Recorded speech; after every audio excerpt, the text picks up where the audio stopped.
Yeah, so Damon, it's lovely to see you. Yeah, it's And good to see you again. I always love hosting anything having to do with BookFunnel, which is one of my indispensable author tools. So I will just put Oh, in a good word for that. And I think we might as well get started. I'm going to uh, pop off, but I will be keeping an eye on things in the chat. And I just ask you to start out with telling us a little bit about yourself. sure. So I will say up front that Maddie's going to watch the chat. I am not because my Good ADHD idea. will absolutely run away with me, and I won't. I will completely lose track of what I'm doing. So I am the creator of BookFunnel. I'm still the lead engineer, so I still build, everything every day. It's what I love to do. But if you're not familiar with at all with BookFunnel, we originally were started as an ebook distribution service. So the way that I used to describe it was we distribute ebooks outside of the traditional source system, right? So if you have your books published on Amazon, then Amazon is going to take care of getting that book into the hands of readers if they buy a copy. Same with Barnes and Noble, Nook, and Google and Apple, everybody else. So we are platform agnostic. If we have one of your books and we're trying to get it to a reader, we don't care what kind of device they're on. We're going to help them get the book to that device, no matter what they're reading on. We added audiobook delivery some years ago. We officially released it last year, but it was in beta for 4 years because why not?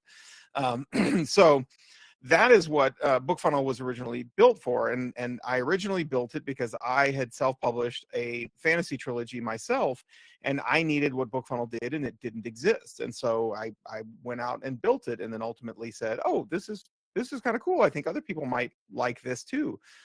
We're approaching our 10th year. We will in 2025 October we'll hit 10 years since we opened our doors. So we have been around for a good long while, and we're a pretty big part of the indie publishing industry as a partner with authors. And what we're talking about today is something that BookFunnel actually kind of got into back in 2017. So I'll tell you that we opened our doors in 2015, and the very next week that we opened our doors, the first feature request that we got was, can BookFunnel deliver my direct sales? And the answer at that time was no. You could, but it wasn't a very good system for that. We had originally I had built BookFunnel for delivery of reader magnets, of a free giveaway. And so there weren't a lot of security things in place to stop people from sharing if you were out there actually selling books. We did actually launch direct sales delivery in 2017. And in the beginning, we had a lot of authors, some authors that used it really heavily, but it wasn't used by a lot of authors up until around 2 or 3 years ago, when things really started to change and self-publishing started to sort of take a front and center approach in our community in indie publishing. And so what we're going to talk about today is that what I think, honestly, and a lot of authors have expressed the same sentiment, that what I think is going to be the future of publishing. So I'm going to share my screen, and I'm going to have a little presentation that I'm going to do. Again, I'm happy to take questions if you put them in the chat. Again, put question in all caps so that Maddie can see them. And then she will interrupt if it's a question that we want to do right now. If not, I will definitely have time for questions at the end. So let me share my screen. And we'll find a window, and that's going to be that one. Okay, so everybody can see my screen now. And I'm going to tap over here. Yeah. Okay, so as you can see, this is just the title screen. So I am Damon Courtney, the BookFunnel guy, or Damon from BookFunnel usually is what I write on my badge if you see me at a con. So I want to start off really briefly with where we are as an industry. And by industry, I mean publishing in general, but more specifically, the indie publishing, self-publishing industry. The traditional publishing industry is doing their own thing, and they're usually several years behind the indies. So I don't tend to talk about them too much. Number one, it's harder to make a living as an author. Broadly speaking, in the indie publishing industry than it was, say, 10 years ago. Now, that said, there are still, I know more authors today that are making a living full-time as an author than probably ever existed in the traditional publishing world. So it's a great place to be, but it is a fact that it is harder to make a living as an author today, as an indie publishing author, than it was back in 2009, 2010, 2011, when the sort of gold rush days. And if you want to see what our future looks like, we can look to the music industry, and that's not necessarily in a good way.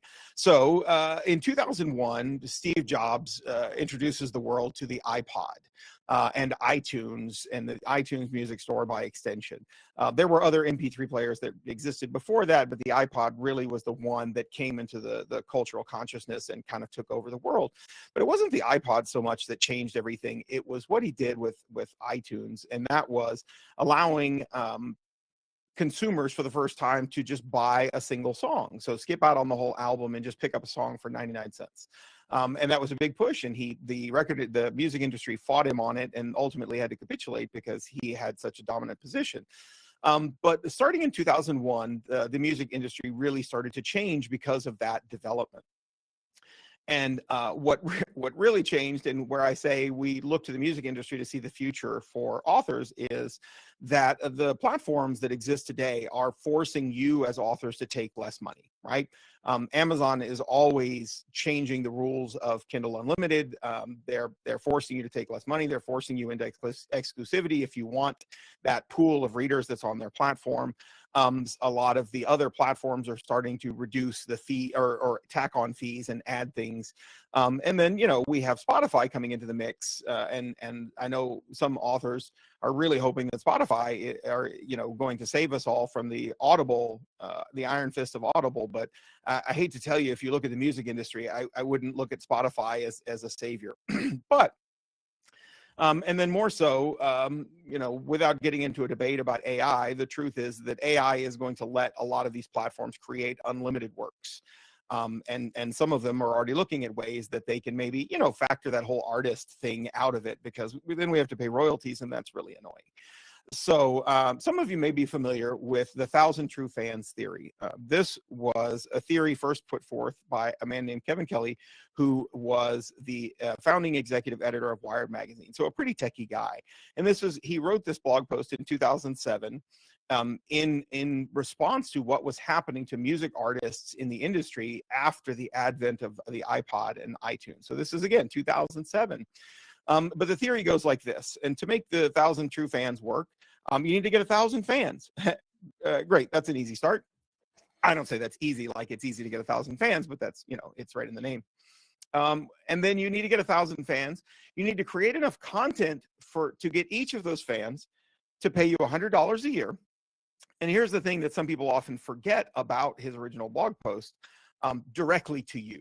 Right? So this is not 1,000 fans who read your books in Kindle Unlimited. That'll get you about $8 a year.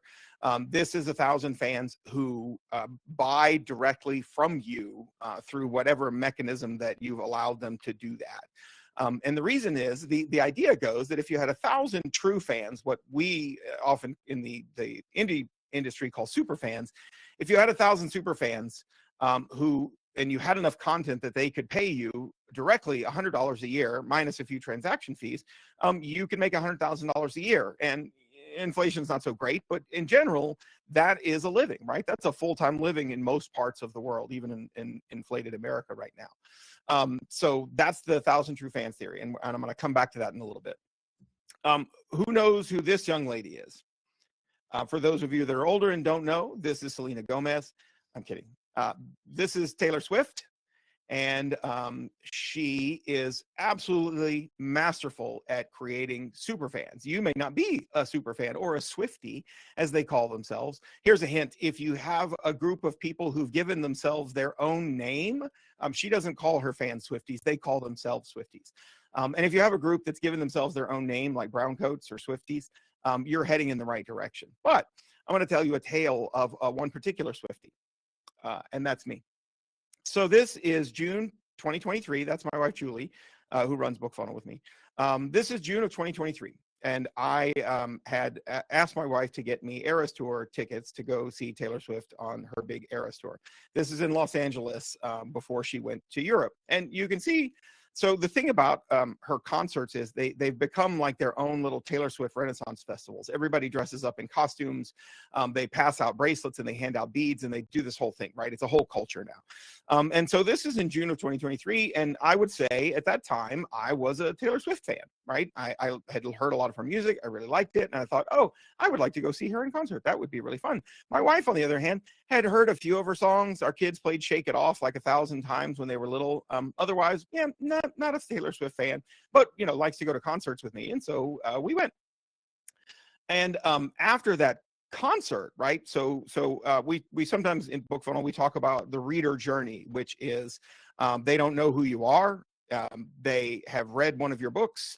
They become a fan of your books and then ultimately become a super fan of your books. And so here we are. And this is, I would say, I was a fan. My wife was not even a fan, just sort of like, yeah, sure, I'll go to the concert with you. Then we went to the concert. It's absolutely amazing. It's over now. So if you missed it, I feel very, very sorry for you, but you can go watch it in the movie.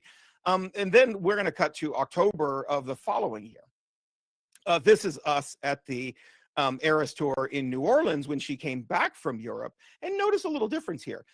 Now I am wearing Taylor's red Reputation bodysuit, which my wife made for me. And then my wife is wearing a hand-beaded jacket, and you can't see the piece underneath it, but the suit underneath it as well that she made, and stuck every single rhinestone on. At this point now, we are full-on Swifties, crazy, rabid super fans of Taylor Swift. We took all of our kids, our whole family, to this tour. I don't have pictures of the kids.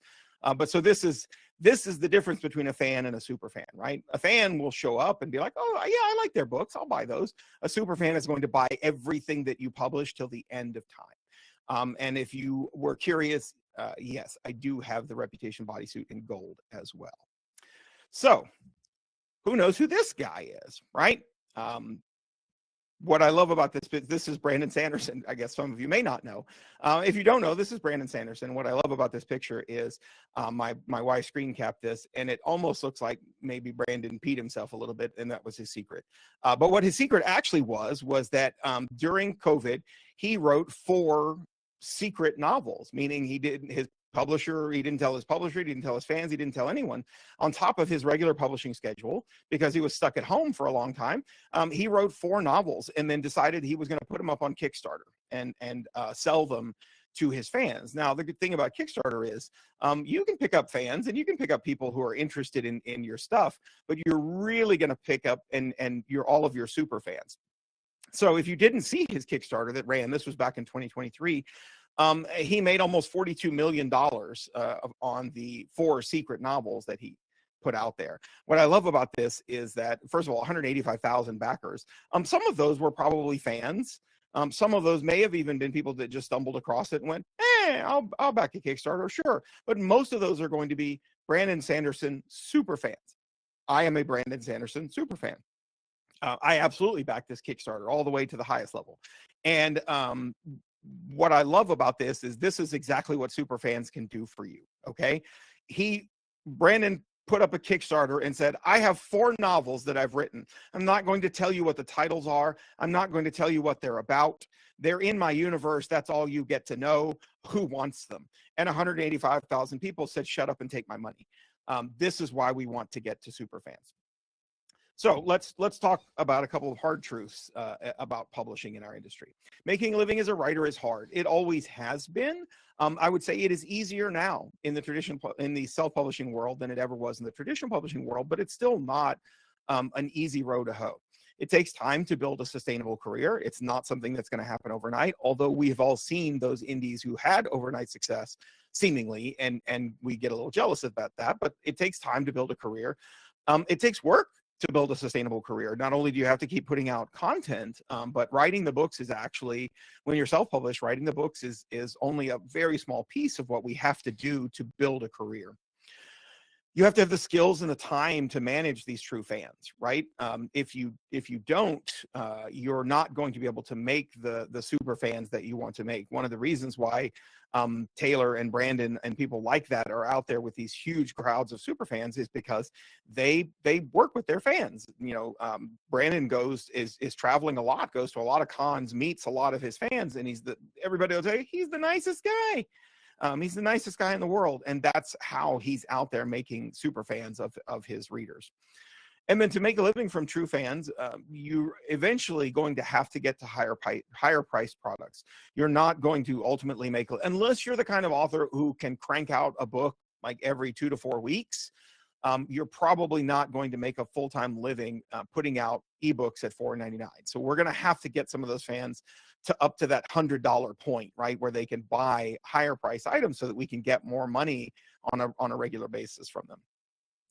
If your products are lower priced, you're going to have to create a lot more and reach a lot more readers, which is why I say if you can crank them out really fast, great. You probably don't need to hear the rest of my talk. But if you're not cranking out a book a month, you're probably going to want to listen.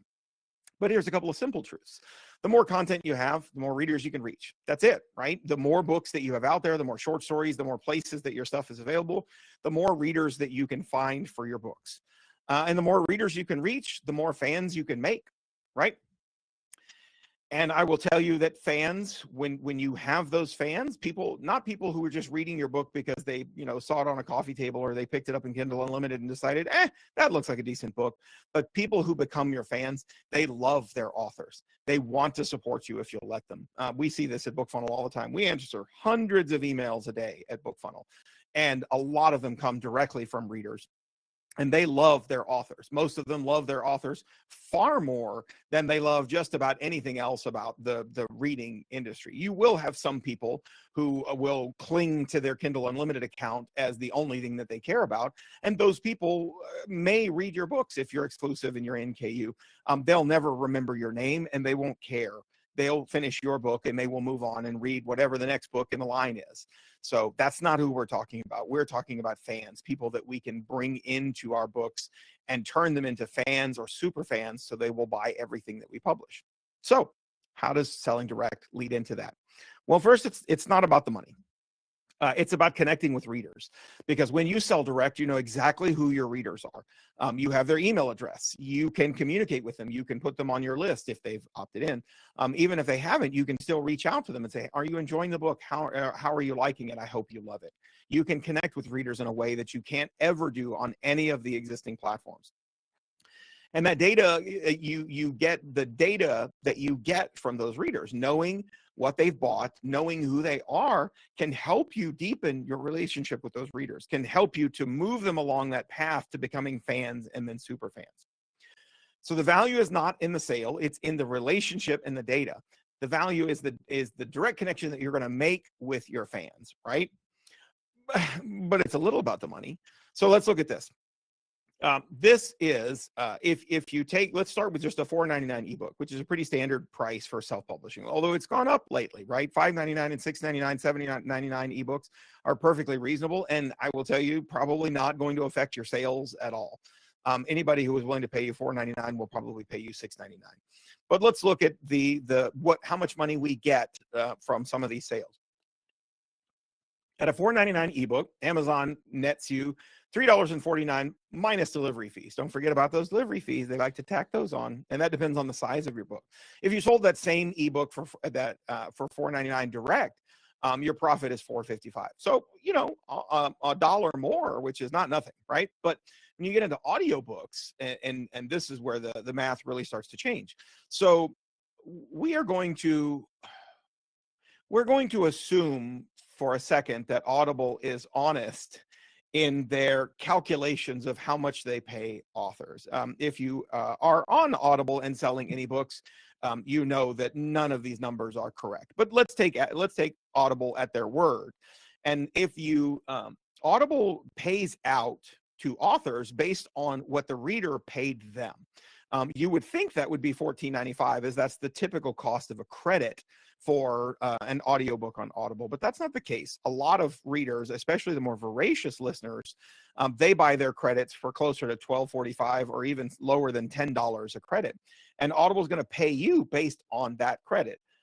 They're going to pay you 25% if you're not exclusive, and then 40% if you are exclusive. So that's what those numbers mean. So again, assuming that Audible's maths correctly, which is a big leap of logic, but let's say we're going to take them at their word. For a $14.95 audiobook, Audible would pay you $3.74 or $5.98 if you were exclusive to Audible. That same audiobook sold direct is $14.22 in profit. If we drop down to Audible's level of $12.45 a credit, that's $3.11 of what they paid of the author, or $4.98 exclusive. Still $11.69 profit if you sold that same audiobook direct. Now we get interesting. Audible sells a lot of their credits now below $10. So at $9.58 on Audible, if you're not exclusive, meaning you have your audiobooks widely available and selling direct, Audible's going to give you $2.40 for every one of those sales, or $3.79 if you're exclusive. You're still making $9 in profit if you sold that same $9.58 audiobook directly from your website. And we'll throw one more into the mix, because I know some authors that do this. If you sold your audiobook direct for $5, which you can't even do on Audible because they don't let you set the price. If you sold that book on your website, I see a lot of authors that do this with their first in series. The first audiobook is $5. The rest of the series is $10. If you sold that same $5 audiobook direct, it's $4.55 in profit. More profit than every book sold on Audible at the non-exclusive level, and more profit than most of the credits that you're going to get, even if you were exclusive. So that, I hope, kind of sets the groundwork for what selling direct is, why you might really want to start looking into it. And so now I want to kind of talk about what we call the 4 pillars of selling direct. So most people think that selling direct is going out and setting up a big bookstore and doing it all yourself. And that is one way, and that is one of the goals that you might have, particularly if you have a larger backlist, but that is not necessarily the only way to do it. So there are actually, I'm going to group these into 4 pillars, which are pre-selling. So selling the book early, selling it before it's published anywhere else. Deals and bundles, and exclusive content, exclusive special editions. Subscription platforms, which is where readers are literally paying you by the month to just say you're awesome. And then finally, we'll talk about setting up an entire bookstore. And I'm going to go through each one of these. So pre-selling. This is where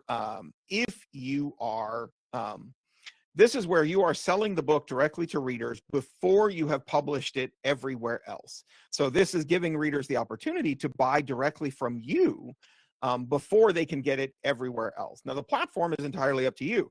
Kickstarter is a way of selling direct, right? It's crowdfunding, but you're still selling direct. The Kickstarter is taking a small fee, but it's facilitating the transfer between you and the reader. But you're still communicating directly with your readers. You still get the reader's email address and all of the data, so you know what is going on. And then that's my mouse. And then the big thing to remember is, anytime you're selling direct, but especially if you're pre-selling, you're keeping the maximum profit for the sale. There are transaction fees and everything, but it's a few percentage, but you're keeping the most profit that you can possibly get from any of those sales. And so that means that, yes, if some readers come in and pre-buy the book from you, ebook or audiobook, that they may not pick it up when it's finally published on Amazon or everywhere else if you publish wide. But you're still getting the most money. And you may not get, there's a saying, they say bank over rank, and you may not agree with that. So this may not be the right answer for you, but we have seen this work for a lot of authors. And this is, it really, what you're letting your fans do is buy the book before anyone else buys it. And this is especially important for your super fans. They want to be the earliest to buy the books. They want to have that book before everybody else. This is the fear of missing out, right? The FOMO. And this is a big reward for your super fans. You're saying, hey, if you want the book early, you can get it weeks or even a month before anyone else has an opportunity to buy it if you buy it direct from me. And then really important here, this works even if you're exclusive to Amazon or another retailer. Really, it's Amazon is the only one who has exclusivity, but I like to put that little clause in there. And this is because your book is not in Kindle Unlimited yet until it's published. You don't check that little box, and you're not bound by that same agreement. So you can sell this book direct from your website or from Kickstarter or however you want to sell it, even through Patreon or subscription services. and everybody can get it and everybody can have it. And then the day you publish on Amazon or go into Kindle Unlimited, you just check the little box and you pull it down from your website, or your Kickstarter is over and nobody can get it anymore, and that's okay. All of that is fine. You're not breaking any of the terms of service because the book was not in Kindle Unlimited when you were distributing it to everyone else. So this is Kevin J. Anderson, who has now done many Kickstarters since this one. This is one that I just used as an example because it was one of his earliest ones. And what happened was he had a book called The Dragon Business that he'd published with Amazon originally, actually when Amazon was trying to be a publisher. He eventually got the rights back and decided that he just really loved the book and wanted to do a sequel to it. So he had this second book that he wrote called Skeleton in the Closet. And now I had the two books together and decided that he was going to run a Kickstarter for it. What I love about this, so it's The Princess Bride meets Dirty Rotten Scoundrels. They're very funny books. I backed this Kickstarter. I'm a Kevin J. Anderson super fan. What I love about this Kickstarter the most is he raised $46,000 to help bring this project to life. But look at the backers, 804 backers, right? We're not even talking. We haven't even reached the 1,000 true fans yet, right? 800 backers brought in $46,000. How many of you would love to launch your next book to an advance, so to speak, of $46,000 on the day that it's released? That's pretty amazing. This is Michael J. Sullivan, who's a fantasy author. I like to point out fantasy authors. It's what I write. It's what I read. Michael, and I am, again, a Michael J. Sullivan superfan. This was a Kickstarter that he did a few years back. He actually does Kickstarters for all of his books now. Every single one of his books launch on Kickstarter as a pre-sale before they go up everywhere else. Look at the numbers there. So he made over $300,000 on this Kickstarter. This was one novel. This was not some big box set. This was not, he didn't give you the whole series. This was one novel. $306,000, 3,800 backers. And again, this is way more than the 1,000 true fans, but it shows you what you can get to if you can reach those 1,000 true fans, or even reach more of them. This is a group of, so these are the Bonkers Romance is the name of the group, and this is a group of romance authors who pick a theme. This was a Kickstarter they did a few years ago. They have one that's actually running right now, I believe. This one was called Dangerous Tide, so they picked the theme of like dark pirate romance. Come sail the seas and the stars. And what they do is they get 6 authors who each contribute one novel. So this was 6 novels was for the Kickstarter. And then they share their readers. All the readers come in and back it, and they've been growing and growing ever since. This one had just over 2,700 backers and brought in $400,000. And I point these out not to show you that, like, hey, you should be out there making $300,000, $400,000. Kevin did $46,000. Most of his Kickstarters do very well. They all fund and they're all very successful, but not to these levels. These are much bigger. But again, this was 6 authors who were participating in this. But we're talking about a few thousand people, which I know seems like a lot, but it's a whole lot less than trying to get to millions and millions of fans, which is way, way harder to do. So after pre-selling, and again, pre-selling, however you want to sell it. I show Kickstarters as the example, but there are selling it directly from your website or from your store, selling it, offering copies through Patreon or through Ream or other subscription platforms, having them available before they go live. All those different ones are available. So that's the first one, pre-selling. And now we're going to talk about deals, bundles, and special editions. So these are really great for making super fans happy, special editions in particular. Your super fans want special editions. They want those super cool leather-bound, gold-leafed, printed on the cover, all, foiled, embossed, debossed stuff, right? They love your books. They want to display these beautiful books on their shelves. And that's this is where we talk about getting readers to buy those higher priced items. Now, they're also higher to produce, but you'd be amazed what some of the margins can be on some of those bespoke books that you can have printed. Deals and bundles, on the other hand, are wonderful for attracting new readers. If you can bundle up a 5, 6, or 10 book series and sell it at a discount, you're going to get a lot of readers who've never heard of you that are interested in picking that up because they like the look of your books, they like the genre that they're in, and they're always looking for more books to read. So giving them the whole series, giving them half the series, giving them a bundle at a discounted price means that new readers can find you and start to go down that path.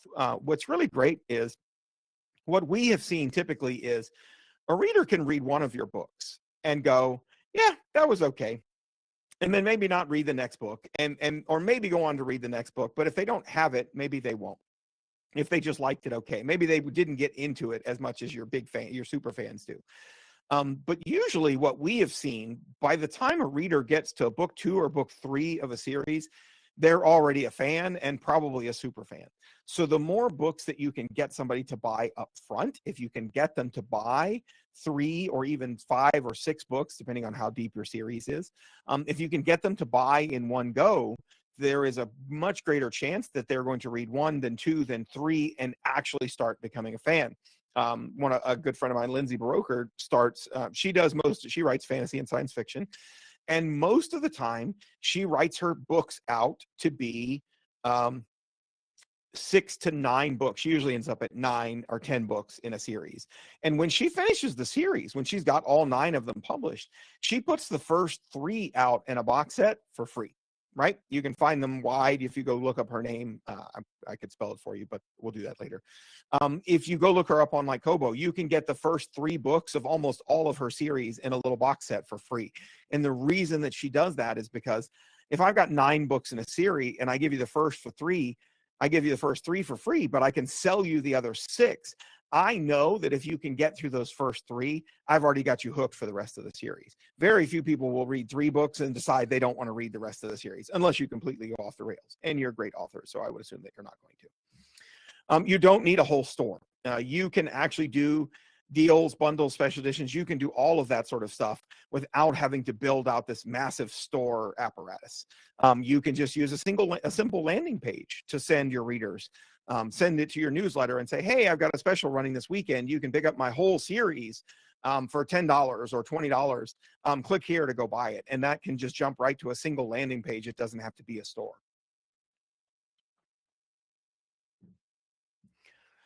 And then what's beautiful is you can use these, you can use deals and bundles and special editions to work with other authors in your genres. This is where you can put together like the Dark Tides romance bundle, the Bonkers romance group. They work together to build these things and put together these special editions of these books. So I'm going to show you a few. This is Britt Andrews, this is the Demons of Port Black duology she did on Kickstarter. Again, I'm showing Kickstarter because they show all of the numbers, and so I think these are really instructive. You can also go and Google any of these. You can go Google Demons of Port Black Kickstarter, find this page, and actually go look at everything that she did to run this Kickstarter. You can read every update that she posted, all the FAQs, you can see all the images, you can watch the videos. These are very, very great historical records for showing how these authors are out there and doing what they're doing. This was a duology, a duet, 2 books. This was all she did was she had her fans that were saying, oh, I love these books. I wish you would put out, special editions. So she did special edition hardcovers that were exclusive to this campaign. She doesn't sell them on her website anywhere else. Only did them if you backed her on this campaign. But look at the numbers again. $95,000, 768 backers. Again, we're not even to 1,000 true fans yet. And she pulled in $95,000 to do this Kickstarter from her fans who wanted these special editions. This is Naomi Rollins. This is actually her store. You can go and look her up and poke around her store if you want to. What I love about this is she does very, very well with bundles. You can see right up there, if you hit the homepage, the first thing you're going to see is the Texas Promise series. Only $19.99, 70% off. 70% off of what? 70% off of the price that she decided? That's fantastic. It's only $19.99. It's a full 6-book series. She moves a lot of copies of this series because, number one, it's a full series. Readers love complete series, right? So if you can get them, if you're running Facebook ads, if you have a newsletter, whatever you've done to bring your readers to your website, if you've already got them here, you should be doing everything you can to get the maximum order value up, the average order value. So if I've already got you here, I don't want to sell you one book. I want to sell you a whole series of books. And that is what she's doing here. Even more, Anne Marie Meyer, does the same kind of thing. The Ultimate Book Bundle. My goodness, it's 11 books for one price. It has 501 reviews. Who says it has 501 reviews? Well, Anne-Marie Meyer says. And it's over 4.5 stars. It's normally $50.99, says Anne-Marie Meyer, who has crossed that out, and it's $25.99. It's on sale right now. It's 50% off for 11 books. She moves a lot of units of this ebook bundle. She also has the same book bundle down there. You can kind of see in that image in audio. You can pick the same book up in audio. The reason why this works is, again, she's running ads, Facebook ads in particular, though I know she does others. She's running Facebook ads directly to this page. And when they get there, wow, what a deal. 11 books, an entire complete series for $25.99. Yeah, sure, I'm going to check that out. That looks really good because I've already paid to get you here. So now I want to sell you the most books that I can. I don't want to sell you one book. If I sell you one book, you might read that one book and go away. I want to sell you so many books that you become a super fan. I'm not going to spend too much time on subscriptions, but I do want to mention it because it's growing in the way that indie authors are using it. So subscriptions are where most of the time readers are paying you every month some kind of monthly fee to be a part of your superfan group and just give you money for whatever you're putting out there into the world, whether that's books or chapters or episodes if you're writing serially or writing serials or episodically. The thing I will say is you really need a loyal fan base. You could absolutely go and start a subscription from nothing, and you will start getting a trickle of fans, but it's going to work a lot better if you already have a fan base and a backlist of content out there that people want to consume. You can put in as little or as much effort as you want. If you want to be the kind of author who just says, hey, for $5 a month, you get every book that I publish, and I publish, books 6 times a year. But you get them early, right? That's the offer, because this is a great way to pre-sell. Lindsay Broker does this on her Patreon. If you follow her on Patreon, you can follow her for $5 a month, and she puts out about a book a month. So but you get the books weeks before everybody else. You get them as being a super fan. You get them on her Patreon before they go live everywhere else.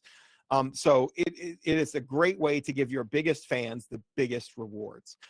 If they are following you, if they're paying you literally $5, $10, $15 a month, they are your patron. They're supporting you, right? In the classic Medici sort of way.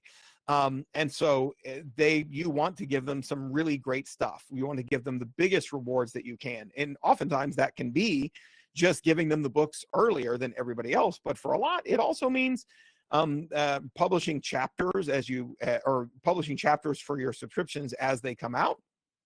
We see this a lot in the lit RPG genre, although I've seen it done in romance and I've seen it done in others as well. This is Dakota Kraut, what he has is he puts out his company, Mountaindale Press, puts out quite a lot of books, and he himself is pretty prolific. But if you follow him on his Patreon here, which is, you can see $3 a month, $5 a month, or $10 a month. I think he has other tiers too, but those are the 3 top ones. If you follow him at $5 a month, you get new chapters, advance of everybody else. You get 3 chapters ahead of everybody else who's reading it. So leaning into that FOMO, that fear of missing out, right?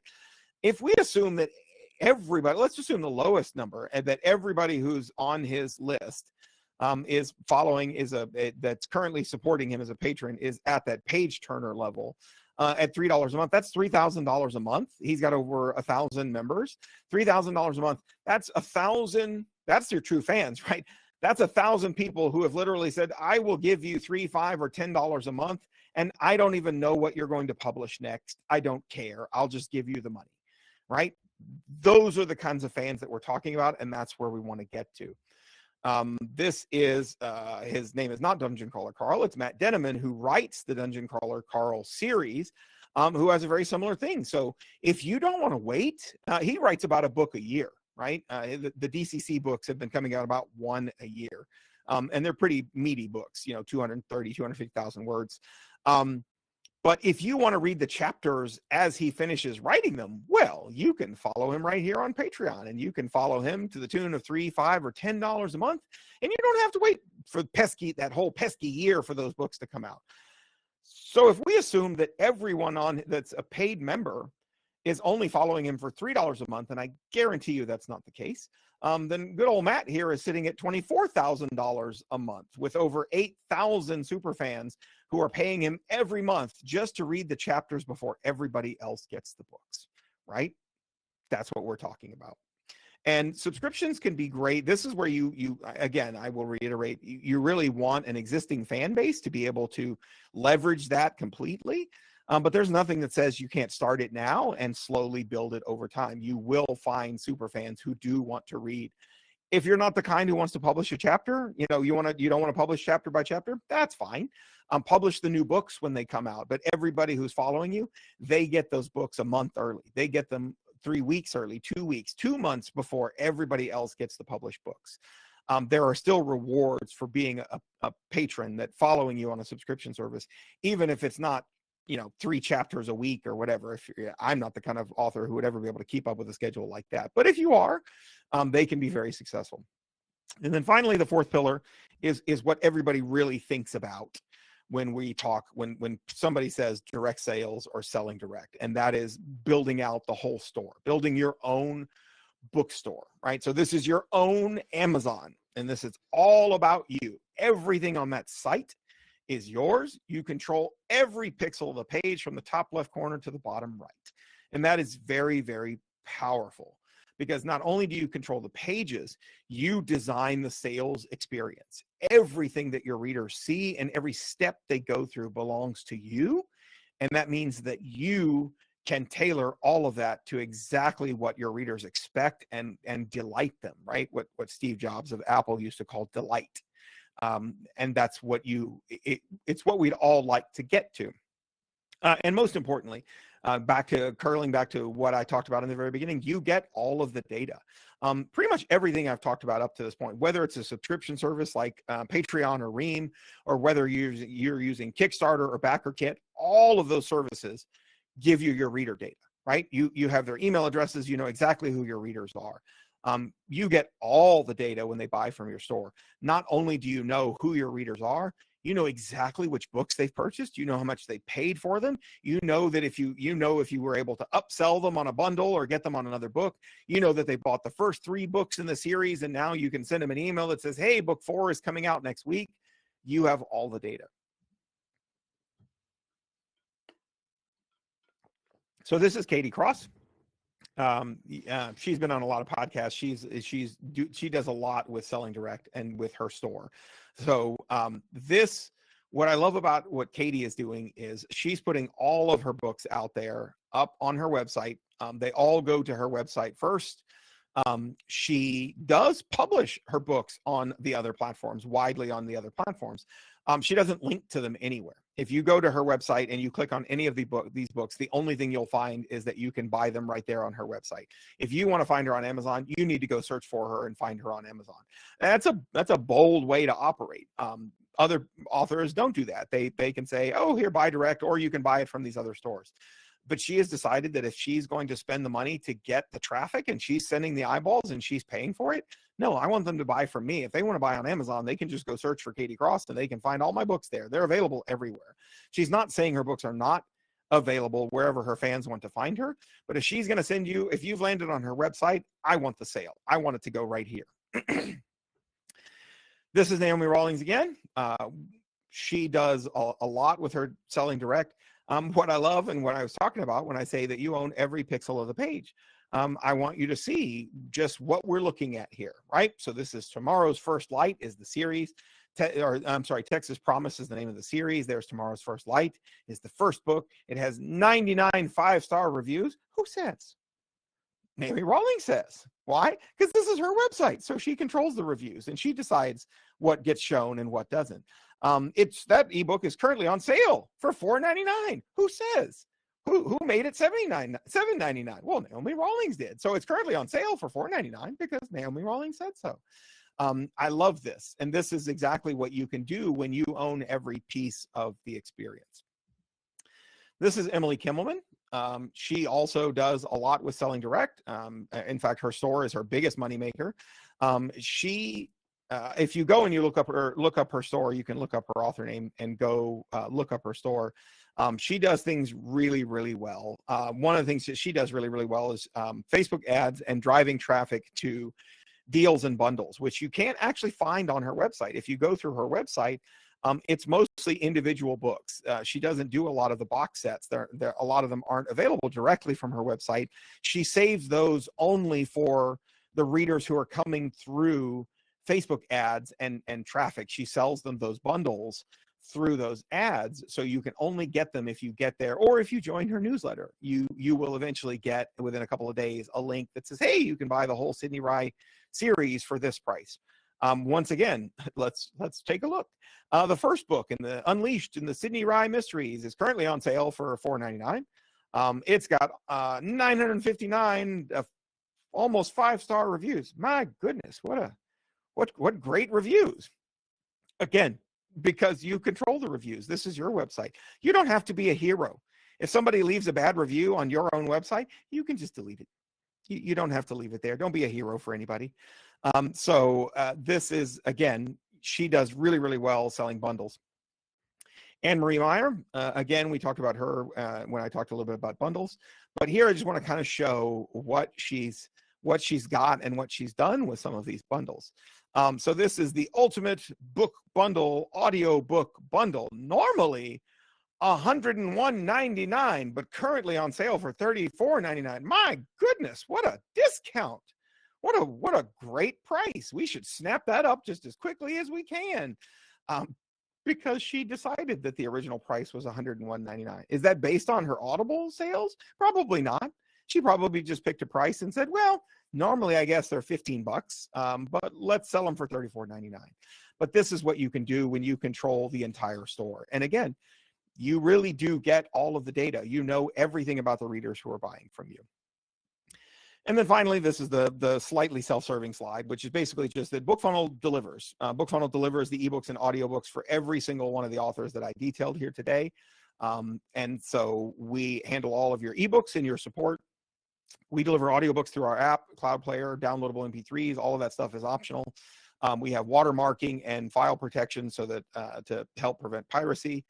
You can bundle physical and digital products together. This is something that's really amazing that BookFunnel does, where that book bundle, like Anne Marie Meyer's, 12-book bundle, when she builds that product on her store, she just tells BookFunnel to deliver 12 individual audiobooks or ebooks. So you don't have to build some huge box set with all 12 books.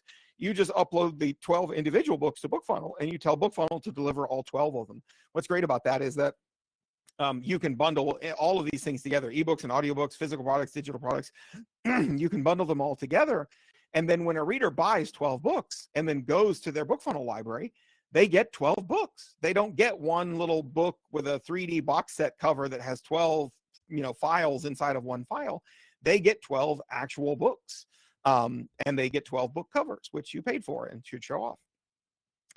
You can build but as I was just saying, you can build the book bundles without any of the extra work. Once you've uploaded if you've uploaded a 6-book series, you can build a bundle of those 6 books right on BookFunnel without having to actually bundle them together in Vellum or Atticus and make a single file. And the most important thing that I always like to mention is BookFunnel doesn't take a cut of your sales. We are a software as a service. There's a monthly fee, which, if you're already using BookFunnel, we do a ton of stuff. So if you're already using BookFunnel, then there's nothing extra to set up direct sales. And everything that you sell, BookFunnel takes no piece of that. So all the money, everybody has to pay small transaction fees, but outside of that, all the money is going directly to you. And with that, I will open up the floor for questions. Great. Thank you so much. We've gotten a bunch of questions here. I'm just grabbing a couple that are just coming in, but I'm going to start out with a question from SK. You would address this a little bit, but this is in a little more depth. What are the customer service duties when selling direct, such as delivery problems, returning books, disputes, redelivery, etc.? And I know, you talked a little bit about how BookFunnel handles the standard stuff. So can you talk also a little bit about what the responsibilities are for the non-standard stuff? So when it comes to digital delivery, if you're using BookFunnel, we handle all of the support. If any of your readers are having trouble with their ebook or audiobooks, you send them right to us and we take care of it. When it comes to refunds, because we're not involved in the sale, that's on you. Every author has a different refund policy. I know authors who say, yeah, it's 2 weeks, you can get a refund, or it's no, all sales are final. There are no refunds on digital products or physical products, however you want to do it, right? Everybody has different rules. And it's going to come down to you and your readers and what you like. I will tell you that BookFunnel can absolutely tell. We give you all of the data to tell you whether a purchaser has downloaded that book already or whether they've started listening to that audiobook. So a lot of our authors will, when they get a refund request, will go look on BookFunnel and go, yeah, they never downloaded any of the books. They never read any of them. I'll just refund you. No problem, right? Because, sadly, this is the data that Amazon has always had and then always kind of screws the authors on, because we know, like we all know that there are readers out there that read through entire series and return them all, and Amazon just lets them do it. So you should, in general, I would say, be kind with your readers. Sometimes I would say the number one thing that we see from readers who are having trouble is they thought they were buying paperbacks and they instead bought ebooks. So making it very, very clear on your website what format that they're buying when they're buying ebooks, that they're not getting paperbacks. I'm not sure exactly how readers thought they were getting 12 paperbacks for $4.99 and no shipping, but it happens, right?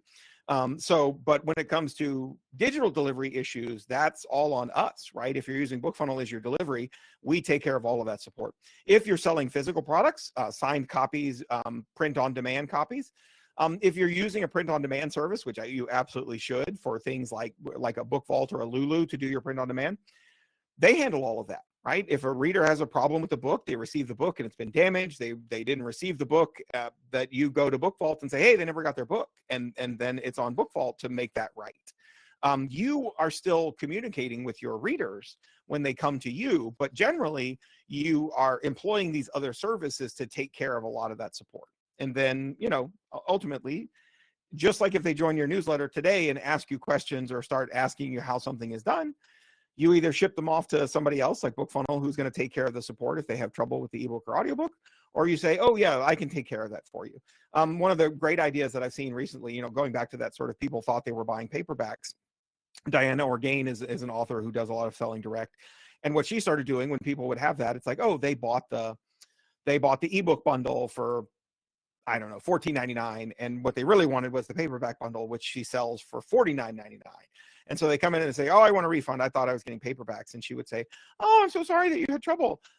If you like, I can give you a coupon to buy. I can apply a coupon and just upcharge you that little bit of difference between the ebooks and the paperbacks, and I'll get those shipped right out for you.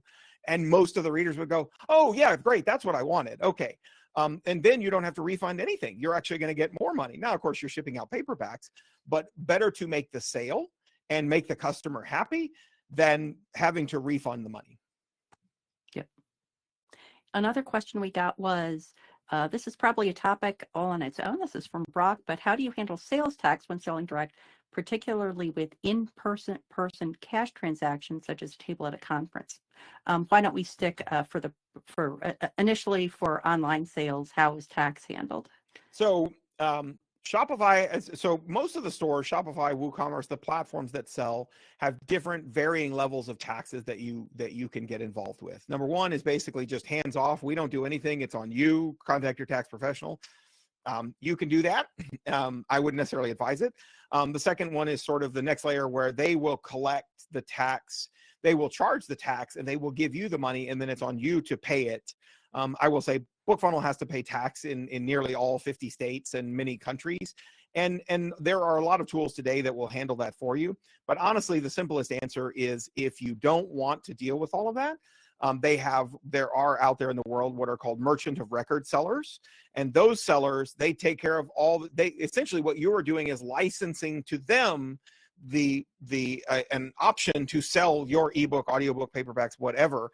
And so they are the merchant who's actually doing the selling, and therefore it is on them to collect the taxes from the reader and then remit those tax payments. The ones that BookFunnel integrates with are Gumroad, Fourth Wall, and Lemon Squeezy. And if you go look on our knowledge base, we talk about that. So if you have any fear of taxes or all of that just sounds like way too much to handle, those three sellers do all of that for you, and they connect and integrate with BookFunnel so that you can do the selling, you can do the store, they handle the taxes, we handle the delivery, and away you go. As for selling in person, I will tell you that is going to vary state by state.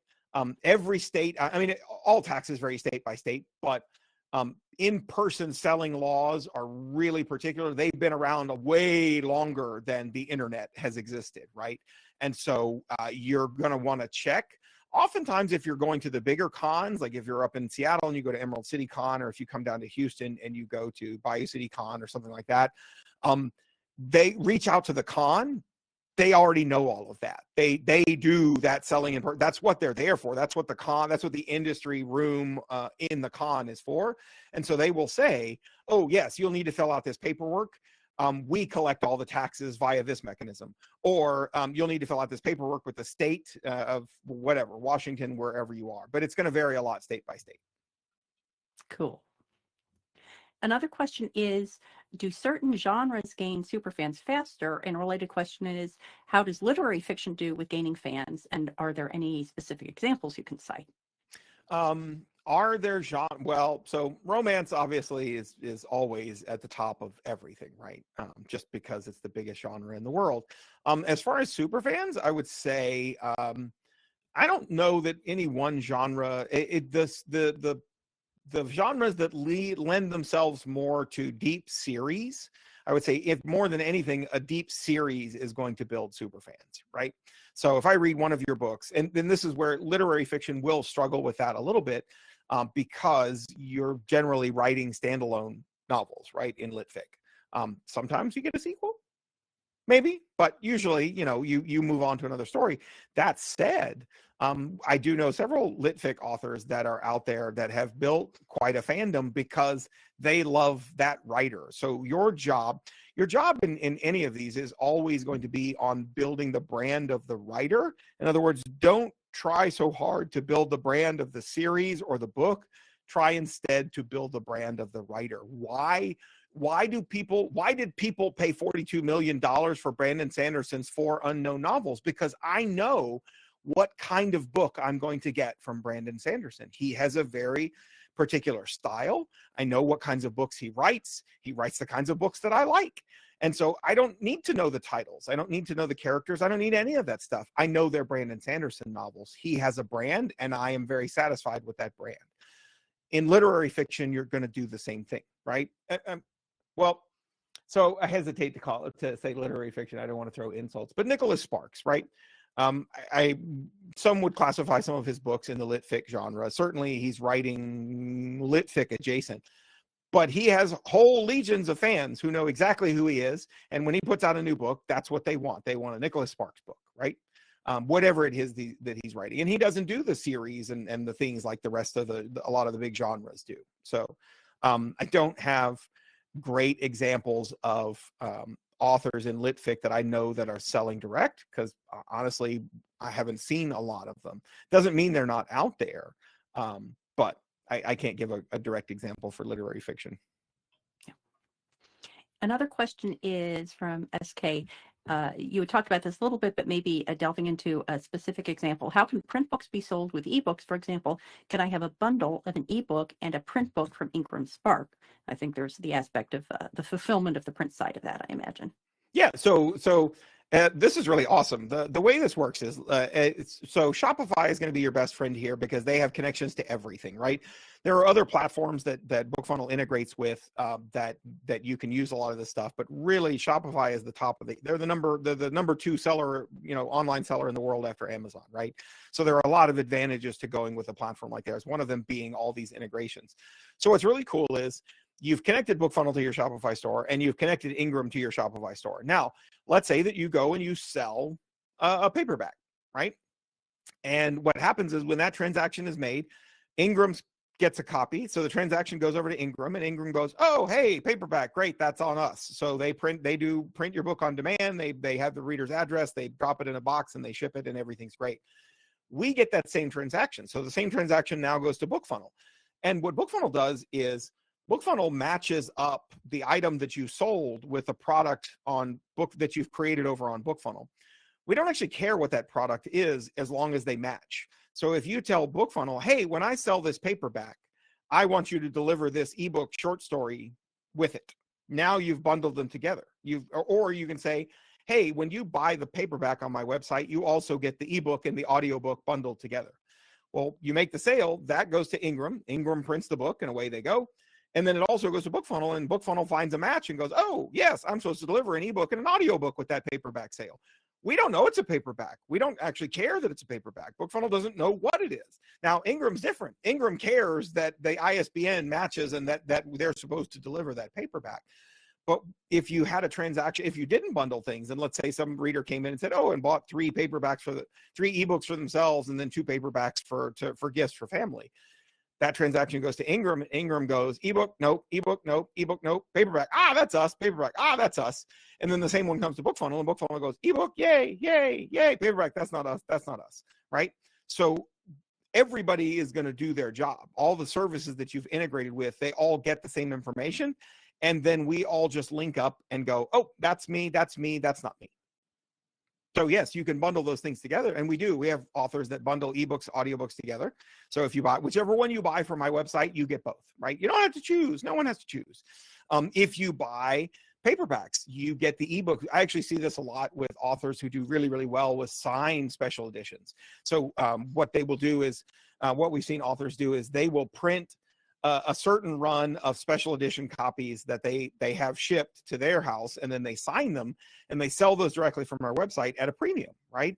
But what they do is they sell the books early. So you can buy the special edition a month before the book is available everywhere else. And oh, by the way, when you buy the special edition hardback, paperback, signed copy, you'll get the ebook delivered instantly via BookFunnel, so you can start reading it now while we're wrapping up your book and putting it in the mail for you.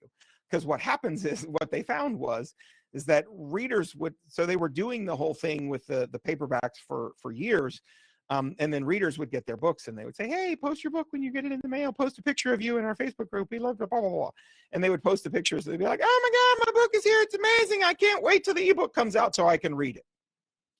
And the authors went, what?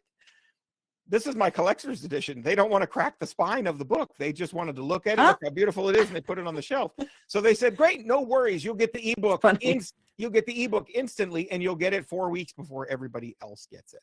So not only are you selling, again, higher priced items, I can now sell you a signed paperback with a special cover that's only available when I have these, and they're numbered copies. Oh, the numbered copy thing, hilarious, but like that's the FOMO. People really want, like, hey, listen, you guys, I printed 500 copies of this cover that only will ever exist on this special edition, and these are numbered copies, 1 of 500, 2 of 500, 3 of 500. Order yours now. I ship them out and number them in the order that I receive the orders, and everybody rushes in to buy them because they want a low number. They want to show what a true fan they are. And then, of course, they get the ebook delivered instantly. So now we're talking about they're selling $40 and $50 signed paperbacks that cost them $4 to print. And sure, I'll throw in the ebook. At that point, I have enough profit that I'm happy to give you the ebook. We had a question related to KU and the fact that if you're exclusive on Amazon, then you shouldn't be selling on your direct site. But do you have a recommendation about how someone who has made a success in KU, is there an opportunity for them to use direct sales like as a lead into putting their book up exclusive on Amazon? Sure. So Dakota Kraut, who I detailed, I did a little bit on, what he does is if you go to his website on Mountaindale Press, most of his books from his authors, they release first on mountaindalepress.com, ebook and audiobook to buy direct. And they're there for a month before you. If you go look at his publishing schedule, it'll say blah, blah, blah, blah, blah, released direct. And then a month later, Amazon Audible. So for that whole month, if you want the books early, if you're one of my fans who just can't seem to wait and doesn't want to wait to read it in KU, or it's exclusive to Audible, you can get it from my website right here. And again, until you put the book into KU, you can do anything that you want with that book. It's yours to sell and deliver any way that you want. So what those authors do is they sell direct from their website, or they launch it on Kickstarter before it goes on Amazon, or they put it on their Patreon before it goes on Amazon. Once it goes on Amazon and you check the box, that's it. You can't sell it anywhere else. But anybody who's already bought it and has it is allowed to get their copy even after the book is in KU. It's just sitting in their library somewhere. So, but the book is no longer for sale or available outside of Kindle Unlimited. So that's pretty much your primary option for Kindle Unlimited, is pre-selling before you move the book into KU. But what you really want to do with that, what I would say is that if you're doing very, very well in KU, obviously you don't want to pull your books out. You don't want to pull your series and damage that. And you've probably built up a pretty good following. But you actually have a little bit of a harder job, because now what you need to try to do is you need to work to get some of those KU readers out of KU, not canceling their KU, but get them over to your newsletter so that they're hearing from you directly, right? Because eventually they may lose track of you. Hopefully not, but if they're on your newsletter, you're not going to lose track of them. And then once you start getting them onto your newsletter, now you can start hitting them with those, hey, everybody, I'm so excited. Book 12 of the series is coming out August 1st. But right now, through the month of July, you can buy it early right from my website. Yes, it's going to be in Kindle Unlimited. No worries. My books are always in KU. I love you guys. But if you want to read it early, you can buy it now. What was interesting, and what I have seen authors that are doing very, very well with this, what they're finding is, number one, readers will buy that book direct from you and then still go buy it on Amazon or Audible, right? They'll buy it twice because they are your super fans. They want it on Audible, or they want it in Amazon because I want it in my Kindle app. I want it next to the rest of my books in the app. But I also don't want to wait a month and read it after everybody else has read it. I want to be the first one to read it. And so they will absolutely buy the book twice. Another interesting thing that Dakota found was on Shopify, you can actually check a box that says, hey, when they go through the checkout process, offer them the option of leaving me a tip. And he, out of curiosity, checked that box when he launched his next book. And out of that one checkbox, got thousands of dollars from people who are just like, hey, here's another $5, right? It was just his readers. Again, these are talking about your super fans. They're happy to give you more money. What they don't want is what we've all, I'm sure, experienced as readers, and that is that their author stops publishing, right? It's the worst feeling in the world to find out that either A, they're never going to get another book, or even worse, B, George R.R. Martin, you're not going to get another book in the series that you've been waiting 28 years for him to finish, right? So they want to support you. They want to give you that extra money. Dakota actually did something super interesting that I thought was great, which was, so he puts the audiobooks up for $12.99. So cheaper than you can typically get them on Audible when you can buy them directly from his store. But he did something even better with the last few releases that he's done. He emailed everybody who'd bought direct from his store before. So of course, he's got the data. I know the email addresses. He emailed everybody that had bought from his store in the past and said, hey, the new book is coming out direct before it goes exclusive to Audible next month. You guys get a coupon to buy it for $4.99. So $5 for his brand new audiobook. But he still made more money on that $4.99 audiobook than he made on all the sales he got on Audible. Because he got more profit from a $4.99 audiobook. He still makes $4.55, and his average order value over on Audible is lower than that. Yeah. I wanted to clarify something I had said earlier about exclusivity, and the fact that exclusivity for Amazon applies to ebooks and can apply to audio, but not to print. So correct. You would not be an author would not be exclusive to Amazon for print.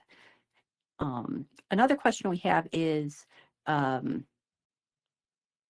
my books go on to Amazon at 99 cents or 99 pence. Is it problematic to charge a different price on your site to Amazon? No.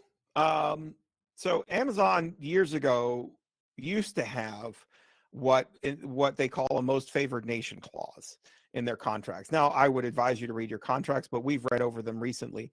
They were eventually forced to get rid of that because they can't actually force, the courts decided that they couldn't actually force people to do that.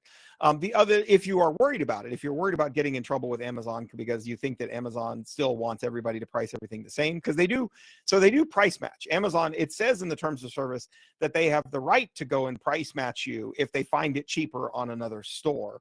The clause that was removed was that you're forced to have the same price that Amazon has. But it does say in your terms of service that if they find you that it's a cheaper price, guess what? Amazon is not scanning damonjcourtney.com. They don't even know about it, and they don't care. So they are looking for your prices on other stores if you're publishing wide or anything like that. But no, you're not required to. Go read your terms. I want to back that up by saying I'm not a lawyer. But in my understanding, no. If you have any fear of that, then you just sell the products that you don't have on Amazon. In other words, you sell book 1 and book 2 together as a duet or a duology, or you sell a box set of the first 3 books. Well, you don't have the first 3 books in a box set on Amazon. Don't sell box sets on Amazon, by the way. If you're going to do box sets, you're much better off selling those direct. Let people go read your books on Amazon individually. If you want a great deal, you can come to me to get it. Yeah, and one of the reasons that Amazon is not a good place to sell box sets is that you take a hit on royalty percentage if a book is over $9.99. So you can only ask for so much before you start getting less than you would as a result of that royalty. And they're the only ones that do that, by the way. So box sets do very, very well on Kobo, for example, but Kobo gives you your full royalty even no matter what price you set. So we had a couple of BookFunnel specific questions for you. Sure. One is, I have BookFunnel already. This is from Leah, and I have been using it for certified mail and a landing page, but I'm lost as to how to start selling my books directly. Do I just post a link on my website? So you want to, so it depends on, so going back to the 4 pillars that we sort of talked about, if you really just want to kind of dip your toes in, right? So you don't want to go and maybe build an entire bookstore on your website. You're not ready for that yet, or you don't have the bandwidth for that yet. You absolutely can just create a single landing page that links either through the sales platforms that we already integrate with. So we have many of them you can go and look, and a lot of them really are just that you can create a single landing page. You don't have to do a whole bookstore. So I would say if you're just kind of wanting to test the waters a little bit, go use a service like PayHip or Lemon Squeezy, one of the ones that handle taxes, because so you don't have to think about that sort of stuff. And you just upload you put your books on BookFunnel, you create the product, and then you get that landing page. And then, yeah, you could link to that from your website and say, hey, I'm offering a special deal. You can buy the first book in my series for 99 cents directly from me. Or you can buy the first 3 books for $4.99, whatever deal that you want to put together. What that can be really good for is first of all, you don't have to go build the whole store. Second of all, you can sort of test the waters with your readers and see what kind of response you're going to get. So if you already have a newsletter, or you already have a built-in Facebook group, or a collection of fans somewhere, you can put that landing page together, put together a really nice deal, and then go and offer it to your readers and see who takes you up on the offer. And that might that might tell you what kind of response you're going to get, how many of your fans are responding to this idea of buying direct, which could lead you to then go and start a Kickstarter with your next book, because it's like, oh, the response was, I mean, obviously Brandon Sanderson did great, and so he's done 2 Kickstarters since. But that one was really, he actually did one before that one, right? So the $43 million one is the one that everybody went and broke the internet. But before that one, he did a smaller one, which was for a leather-bound special edition of the first book in his Stormlight Archives series. And that was, so funny story. He went to his publisher, who the books are published by Tor. He went to Tor and said, hey, I really want to do like this super special leather-bound special edition of The Way of Kings, which was the first book in the series. And Tor was like, Brandon, nobody buys those. They're a huge waste of money. We just light money on fire. And he said, okay, well, like, if you're not going to do them, can I have those rights back? Can I get those pulled out of the contract and I have rights to do special editions? And they were like, yeah, sure, whatever, Brandon. You know what? You can have the special edition rights to the whole series. Have the big fun. So he went on Kickstarter, and his first Kickstarter did $7 million for that one book in a special edition. Then he did his big blowout Kickstarter for the 4 secret novels. He just wrapped up the second book of the Stormlight Archives, special edition. Again, one book, no ebook, no audio, just the special edition hardback. That one did over $20 million. So the thing that his publisher was like, forget it, Brandon, nobody buys those. Well, that's $28 million of nobody buys those, right? So he used that earliest Kickstarter, though, to test his audience. What was his audience's appetite for buying direct? And that's what you can do. You can make a really great offer. I've seen authors that will take, a lot of it's going to depend on your backlist. If you have a lot of books, then you'll have a lot more to play with. If you have several series, I've seen authors that take, the first 3 books of a 6 or 9 book series and bundle that up and sell it direct for 99 cents. What's great about that is you're going to quickly find the readers who have already read your stuff. They're probably not going to buy it. What you are going to find is if there are readers on your list who maybe haven't read all of your books, but they're looking for a sweet deal, you're going to gauge their appetite for buying direct from you, because 99 cents, that's practically free, right? People will be happy to pay $1 for 3 books. You'll get to see, you'll get more of that data. You'll start to get to see who is willing to buy direct from you. And that's really important data to have as you start to build those fans. Great.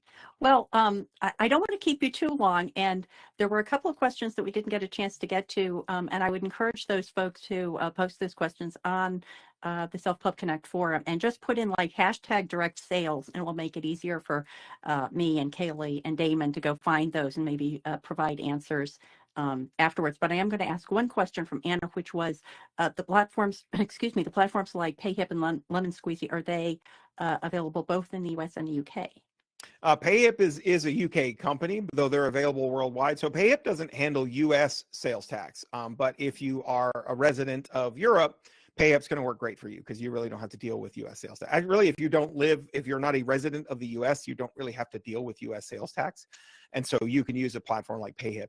Lemon Squeezy is a full-blown merchant of record. They handle sales worldwide. So they handle that, paying to European countries. They handle the UK, Canada, Mexico. They handle all 50 US states. It's not your problem, right? So again, Gumroad, Lemon Squeezy, and Fourth Wall are the 3 full merchant of record sellers that BookFunnel integrates with. And using any of those as a US resident is your easiest option. They take a little bit more. So they take a few percentage of each transaction off the top. That's their cut for dealing with the taxes. But if you have any fears at all of whether or not the IRS is going to show up banging on your door, don't worry, we don't have much of an IRS left. But whatever's left, if you're worried they're going to come banging on your door, go with one of the merchant record sellers and you don't have to deal with any of it. Perfect. Well, Damon, we're getting lots of people who are expressing their thanks for the quality of the information you shared. So thank you so much. Again, I'll just encourage anyone who had any other questions to post them on the Self-Pub Connect forum with the hashtag direct sales, and one of us at Ally or Damon will get back to you. So Damon, thanks again so much. Thank you guys so much for having me. Always a pleasure.